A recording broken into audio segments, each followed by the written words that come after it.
Hi guys, welcome to A1 study hub. आज हम बात करेंगे बेसिक इंग्लिश के बारे में। इसके पहले हमने पढ़ा था बेसिक इंग्लिश में use of is am are, जिसमें पढ़ा था हम लोगों ने अफर्मेटिव सेंटेंस। आज हम ठीक बेसिक इंग्लिश में इज़ एम आर का नेगेटिव सेंटेंस के बारे में पढ़ेंगे। तो सबसे पहले नेगेटिव सेंटेंस होता है क्या, देखिए। नेगेटिव सेंटेंस जो होता है ये नकारात्मक सेंटेंस होता है जिसमें ना नहीं इस तरह का शब्द का वर्ड का प्रयोग किया जाता है। ठीक है, ये बेसिक इंग्लिश है use of is am are का। ठीक है, मैं बता चुका था कि जब हम बात करेंगे बेसिक इंग्लिश में इज़ एम आर का तो लास्ट में पाएंगे हम हूँ, है, हो, इस तरह से हम पाएंगे। जैसे कि यहाँ लिखा हुआ है हम लोग नेता नहीं हैं। ठीक है, यहाँ पे है, वह मोटी नहीं है, यहाँ पे है। तो चलिए अब बात करेंगे नेगेटिव। नेगेटिव का मतलब होता है हमेशा नहीं का प्रयोग जिसमें किया गया। यहाँ पे सबसे पहले नेगेटिव का जो रूल है, रूल के हिसाब से चलेंगे हम। सबसे पहले यहाँ पे है सब्जेक्ट, फिर है इज़ एम आर, तीनों में से कोई एक, ऑब्लिक है मतलब तीनों में से कोई एक लिखना है।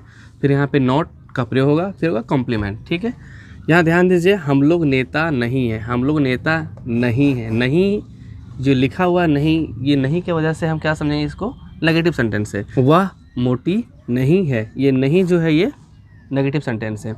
तो सबसे पहले चलिए इसको बनाते हैं।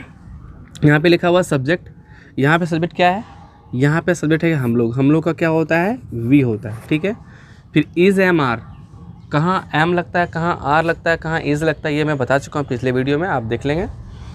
तो वी के पास आर लगता है तो हमने यहाँ पे आर लगाया।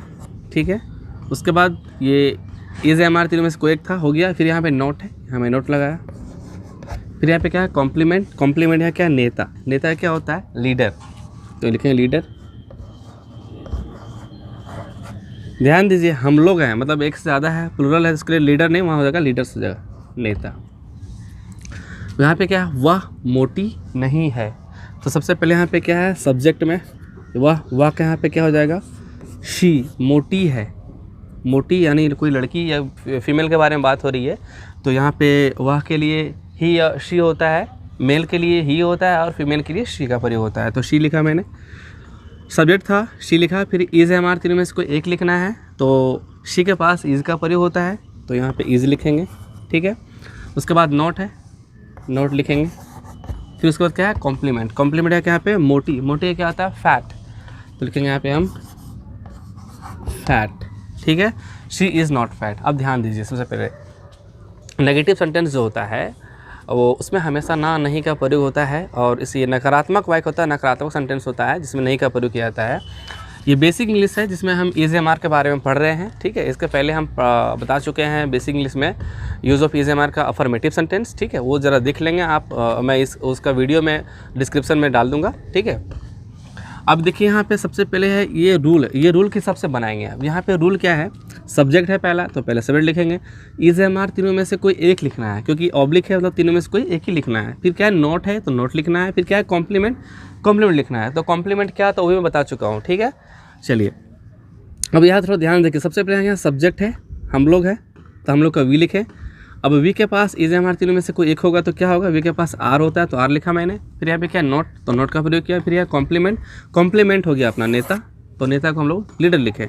यहाँ एक से ज़्यादा नेता है तो वहाँ पे क्या हो गया, लीडर्स हो गया। ठीक है, उसके बाद क्या, वह मोटी नहीं है। वह मोटी नहीं है, सबसे पहले यहाँ पे रूल के सब चलेंगे। तो सबसे पहले यहाँ पे सब्जेक्ट है, यहाँ सब्जेक्ट क्या, वह का शी लिखा। इज़ एम आर तीनों में से शी के पास इज़ का प्रयोग होता है, मैंने शी के पास इज़ का प्रयोग किया। उसके बाद है नोट, तो मैंने नोट लगाया। फिर क्या यहाँ पे कॉम्प्लीमेंट। कॉम्प्लीमेंट यहाँ पे क्या है, मोटी। मोटी क्या होगा, फैट। मोटी या मोटा दोनों का फैट ही होता है। ठीक है, इसके बाद हम पढ़ेंगे इंट्रोगेटिव सेंटेंस के बारे में। ठीक है, ध्यान दीजिएगा, अफर्मेटिव सेंटेंस के लास्ट में फुल स्टॉप होता है और नेगेटिव सेंटेंस के लास्ट में फुल स्टॉप होता है। बात करें अगर इंट्रोगेटिव सेंटेंस के बारे में तो उसके लास्ट में होता है क्वेश्चन मार्क्स, जो आगे हम पढ़ेंगे। तो आज के लिए इतना ही। Thank you, have a nice day.